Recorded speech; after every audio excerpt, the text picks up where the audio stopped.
Querem fazer um balcão desse, então ele tem que ter essas macetas.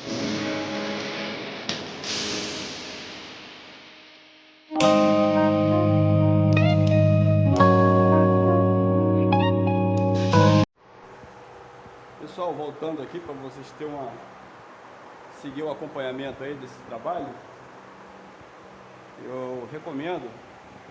Muitos vão dizer, pô, mas isso é óbvio. Sim, mas tem gente que não sabe, né, pessoal? Tem gente que é novo na profissão, no ramo, então a gente tem que ter paciência com essa galera aí. Então é recomendável que a gente utilize cola aqui, ó. A gente passe cola, aquela cola branca, cola para madeira, correto? Porque esse Valeflex, ele é aplicado com preguinho em toda a volta, em toda a extensão dele o prego. Por quê? Porque aqui ainda vai levar um acabamento. No caso desse balcão, vai levar fórmica por fora, para dar acabamento nele, finalizado, né? Então é importante que vocês façam isso. Botar a cola aqui, beleza? Fique com a gente aí, não deixe de deixar seu like, curte, compartilha, se inscreva também. Abraço, pessoal!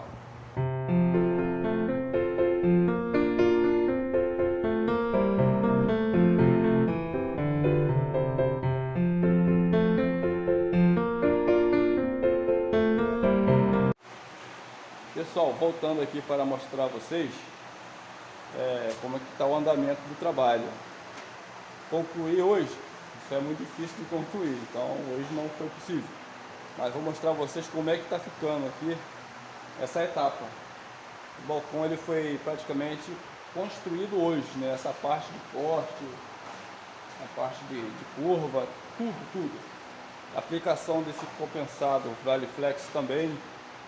A colocação dessas fórmicas, vocês podem perceber, olhem, né? Analisa aí como é que está ficando. Amanhã, pessoal, creio que eu consigo finalizar esse trabalho.